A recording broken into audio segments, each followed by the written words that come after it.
Haleluya, selamat berjumpa lagi Bapak Ibu Saudara di dalam Renungan Online. Di bulan Juni ini, kita akan sama-sama membahas suatu topik tetap teguh. Kita rindu kehidupan kita, kerohanian kita tetap teguh di dalam Tuhan. Mari kita sama-sama berdoa. Bapa di surga, kami mengucap syukur untuk hari yang Kau beri, semua adalah anugerah Tuhan. Dan saat ini kami mau belajar satu bagian daripada firman-Mu. Kami minta Allah Roh Kudus melayani setiap umat-umat-Mu dengan roh hikmat, wahyu, dan pengertian. Jamah manusia batiniah kami, jamah manusia rohani kami, buat kami mengerti firman-Mu, remakan suatu yang ilahi dalam hidup kami. Ubah hidup kami, jadikan kami indah yang Kau pandang mulia. Terima kasih Tuhan Yesus, dalam nama Yesus kami berdoa. Haleluya. Amin. Bapak Ibu Saudara, ada satu pertanyaan dalam hidup kita semua. Apakah mungkin kita sebagai anak Tuhan bisa tetap teguh di masa-masa ini? Kita tahu saat ini begitu banyak masalah, begitu banyak tantangan, begitu banyak kesulitan, mungkin ada kemerosotan dan sebagainya. Apakah kita bisa tetap teguh di dalam Tuhan?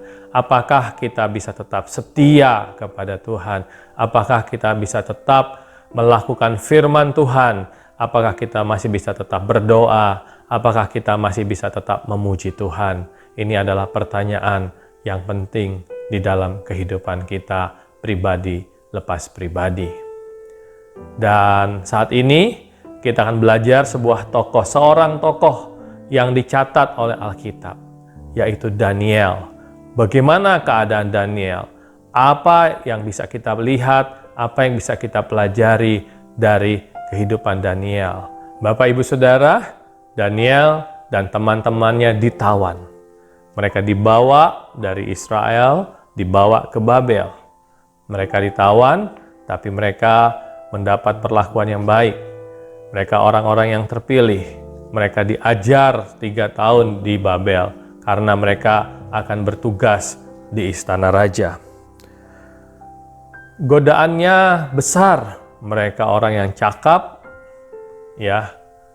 berhikmat, diberkati, karena mereka juga memiliki karir yang baik, karena mereka bekerja kepada raja. Mereka bekerja di istana raja. Tapi yang luar biasa, Alkitab mencatat bahwa mereka tetap teguh. Mereka tetap setia kepada Tuhan. Mereka tidak mundur. Mereka tetap mengasihi Tuhan. Apa rahasianya?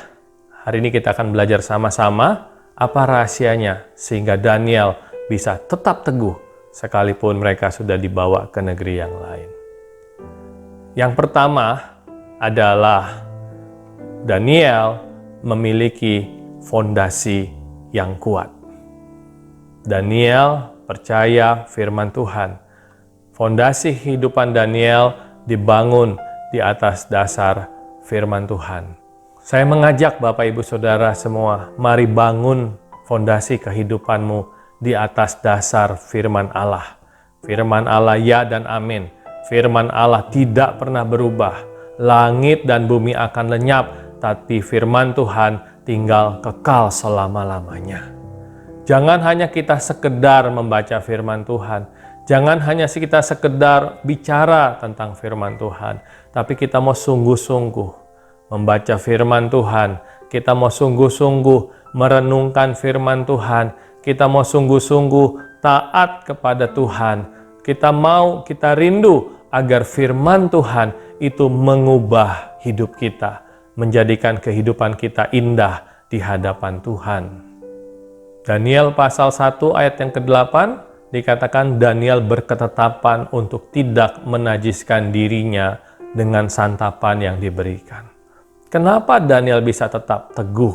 Kenapa Daniel bisa tetap mau menjaga kekudusan, tidak mau menajiskan dirinya?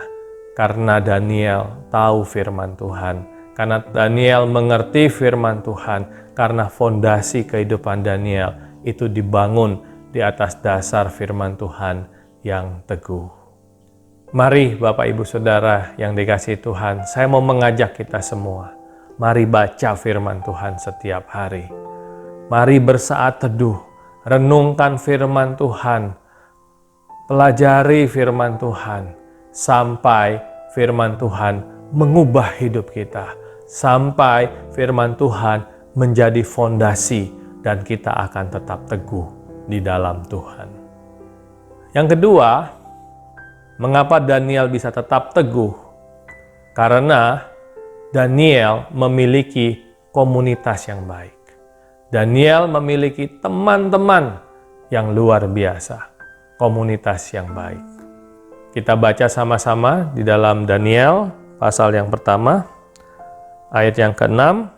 Di antara mereka itu juga ada beberapa orang-orang Yehuda, yakni Daniel, Hananya, Misael, dan Asaria.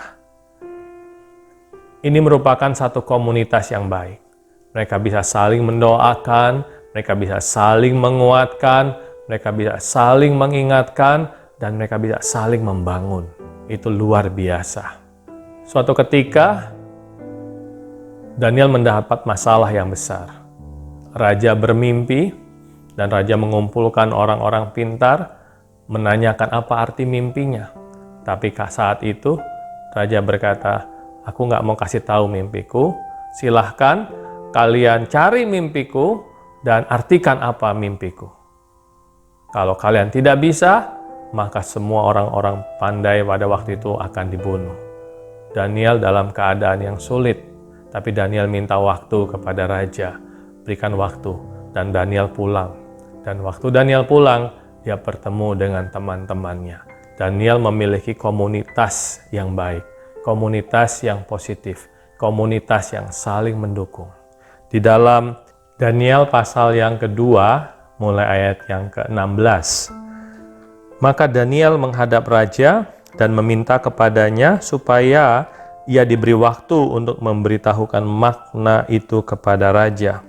Kemudian pulanglah Daniel dan memberitahukan hal itu kepada Hananya, Misael, dan Asaria, teman-temannya, dengan maksud supaya mereka memohon kasih sayang kepada Allah semesta langit mengenai rahasia itu, supaya Daniel dan teman-temannya jangan dilenyapkan bersama-sama orang-orang bijaksana yang lain di Babel.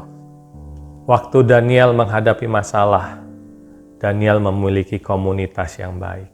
Daniel memiliki teman-teman yang luar biasa.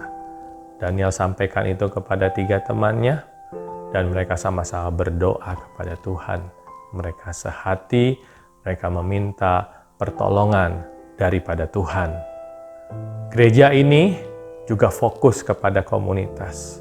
Kami rindu tercipta sebuah komunitas yang kuat, sebuah komunitas yang baik, sebuah komunitas yang saling mendukung, saling membangun, sebuah komunitas yang kuat. Kami namakan itu Connect Family. Saat ini saya mau mengajak Bapak Ibu Saudara yang belum bergabung dalam Connect Family, mari kita bergabung di dalam Connect Family. Di dalam Connect Family kita akan saling mendoakan. Dalam Connect Family kita saling mendukung, kita saling membangun, dan kita rindu sama-sama bertumbuh, kerohanian kita bertumbuh di dalam Connect Family. Yang ketiga, Daniel mempunyai hubungan dengan Tuhan. Daniel seorang yang muda, gagah, cakap, kaya, diberkati, memiliki karir yang baik, tentu banyak tantangan, tentu banyak godaan. Tetapi Daniel bisa tetap teguh di dalam Tuhan. Mengapa? Karena Daniel memiliki hubungan dengan Tuhan. Daniel pasal yang ke-6, ayat yang ke-10. Demi didengar Daniel bahwa surat perintah itu telah dibuat, pergilah ia ke rumahnya. Dalam kamar atasnya ada tingkap-tingkap yang terbuka ke arah Yerusalem. 3 kali sehari ia berlutut, berdoa, serta memuji Allahnya seperti yang biasa dilakukannya. Daniel suka berdoa. Daniel punya kehidupan doa. Setiap hari 3 kali Daniel berdoa kepada Tuhan. Daniel memuji Tuhan. Daniel memiliki waktu yang khusus untuk bisa berdoa, untuk bisa datang kepada Tuhan. Tidak ada orang yang bisa kuat menghadapi cobaan. Tidak ada orang yang bisa kuat menghadapi masalah kalau dirinya tidak terhubung dengan Tuhan, kalau dirinya tidak suka berdoa. Kekuatan seseorang itu tidak melebihi dari kekuatan doanya. Kalau ada orang berkata, "Aku tidak sanggup," pasti karena dia kurang berdoa. Atau yang berkata, "Aku tidak bisa, aku tidak kuat." Benar, tidak ada manusia yang kuat. Kita perlu Tuhan, kita perlu pertolongan dari Tuhan, kita perlu kekuatan dari Tuhan, kita perlu berdoa. Doa adalah sebuah kekuatan. Doa adalah sebuah kebutuhan. Tidak ada satu manusia pun yang kuat kalau dia tidak berdoa. Daniel, di tengah-tengah kesibukannya, dia sangat sibuk mengatur, mengurus, dan dalam pekerjaan di kerajaan. Tapi Daniel mengerti, tanpa doa, dia tidak bisa lakukan semuanya itu. Sehingga Daniel memutuskan dan Daniel melakukan. Setiap hari, Daniel memiliki waktu khusus 3 kali sehari. Dia datang ke rumahnya, dia pulang, dia naik ke loteng, dan ada satu tempat, dia berlutut, dia berdoa, dia memuji Tuhan. Dan luar biasa, Tuhan beserta dengan Daniel, Tuhan memberkati Daniel, dan Tuhan menolong Daniel. Bapak Ibu Saudara, saya mau mengajak Bapak Ibu Saudara, mari kita banyak berdoa. Kita bisa berdoa di rumah kita masing-masing. Kita bisa berdoa bersama-sama secara korporat di tempat-tempat yang sudah ditentukan. Kita mau banyak berdoa, karena di dalam doa, di situ ada kekuatan yang Tuhan berikan untuk kita semua. Yang keempat, mengapa Daniel bisa tetap teguh, yaitu Daniel tidak kompromi. Daniel tetap berpegang kepada firman Tuhan. Dia tidak kompromi terhadap dosa. Dan Daniel juga tetap taat melakukan apa yang firman Tuhan suruh. Apa yang firman Tuhan katakan, Daniel tidak mau kompromi. Kita sudah baca di pasal yang pertama ayat yang ke-8, Daniel disuguhi dengan makanan-makanan dari raja, makanan-makanan yang enak. Tapi Daniel melihat bahwa makanan-makanan itu tidak diizinkan oleh firman Tuhan pada waktu itu, hukum Taurat, kitab Taurat, tidak diperbolehkan. Daniel tidak kompromi. Daniel tidak berkata, sekali-sekali ini nggak apa-apa. Lumayan, ini makanan enak. Kapan lagi bisa makan enak? Gratis pula. Tidak. Daniel tidak kompromi. Waktu dia melihat hal itu, dan Daniel tahu bahwa makanan itu tidak diizinkan, Daniel berketetapan. Dia tidak mau makan. Dia tidak mau menajiskan dirinya. Daniel berkata kepada pengurus istana, dia minta izin agar dia tidak menajiskan dirinya, dia tidak makan makanan yang diberikan, makanan yang enak, makanan yang harusnya dimakan oleh raja. Dia tidak makan itu. Daniel tidak kompromi. Di Daniel pasal yang ke-6 ada peraturan yang dikeluarkan oleh raja. Peraturan ini dikeluarkan karena ada orang-orang yang tidak suka kepada Daniel. Mereka mau menjatuhkan Daniel. Mereka melihat Daniel orang yang luar biasa, orang yang jujur, orang yang baik. Tidak ada kesalahan apapun yang dilakukan oleh Daniel. Tidak ada alasan apapun yang bisa dibuat untuk menjatuhkan Daniel. Dan orang-orang ini melihat bahwa Daniel itu adalah orang yang suka berdoa. Man of prayer. Dia suka berdoa. Lalu mereka bersepakat, mereka berusaha menjatuhkan Daniel melalui kesukaan berdoa itu. Orang-orang ini sepakat mengajukan kepada raja suatu aturan. Biar selama 30 hari ke depan tidak boleh ada orang yang meminta atau berdoa kepada Allah. Kalau mau meminta, harus meminta kepada raja. Raja setuju, raja tanda tangan, dan perintah itu keluar. Waktu Daniel mendengar peraturan ini, Daniel pulang ke rumah. Dan apa yang dilakukan oleh Daniel, kita baca sama-sama di dalam Daniel pasal yang ke-6, ayat yang ke-10. Demi didengar Daniel bahwa surat perintah itu telah dibuat, pergilah ia ke rumahnya. Dalam kamar atasnya ada tingkap-tingkap yang terbuka ke arah Yerusalem. 3 kali sehari ia berlutut, berdoa, serta memuji Allahnya, seperti yang biasa dilakukannya. Daniel tetap berdoa kepada Tuhan. Daniel tetap mengasihi Tuhan. Daniel belajar tidak kompromi. Apapun yang harus terjadi, dia tetap mau setia kepada Tuhan. Di kisah selanjutnya, Daniel ditangkap dan Daniel dimasukkan ke dalam lubang singa. Apa yang terjadi di dalam lubang singa? Allah yang Daniel sembah. Tuhan yang Daniel selalu puji, Daniel selalu berdoa kepadanya, Daniel selalu memuliakan Tuhan. Tuhan menolong Daniel. Singa-singa yang lapar tidak menerkam Daniel. Daniel tidur bersama-sama di dalam goa singa, dan Daniel dalam keadaan yang sehat di dalam perlindungan Tuhan. Pagi-pagi hari, raja datang ke goa singa, dan raja memanggil, Daniel, apakah engkau masih hidup? Apakah Allah yang engkau sembah menolongmu? Lalu Daniel menjawab dari dalam goa singa, ya Tuanku Raja, aku masih hidup. Allah yang aku sembah menolong aku, memelihara aku, dan tidak membiarkan aku diterkam oleh singa-singa. Luar biasa, Bapak Ibu Saudara. Pertolongan Tuhan itu nyata. Mujizat itu nyata. Kesembuhan tetap Tuhan mau kerjakan. Dan perkara yang ajaib tetap nyata di dalam hidup setiap umat-umatnya. Daniel diangkat naik, dan orang-orang yang jahat yang mau menjatuhkan Daniel dilempar ke dalam gua singa.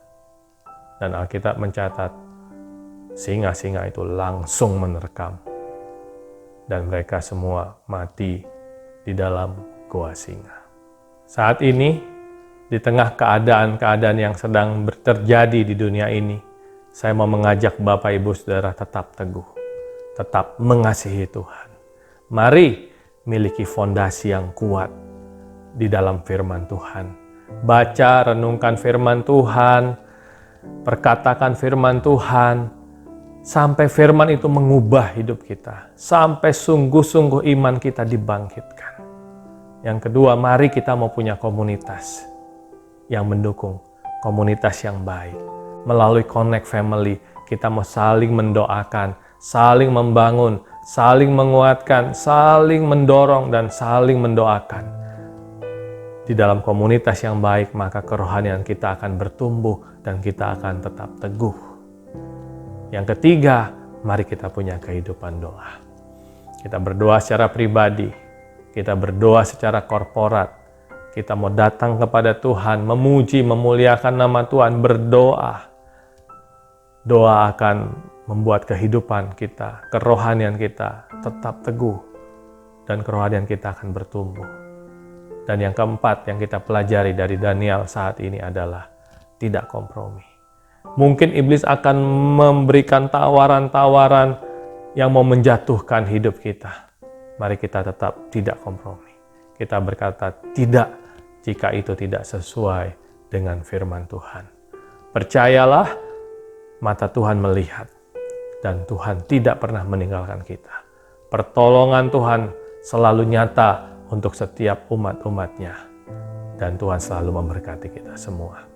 Tuhan Yesus memberkati. Mari kita berdoa. Terima kasih Tuhan untuk saat hari ini. Kami berdoa biar setiap umat-umat-Mu tetap teguh di dalam Tuhan.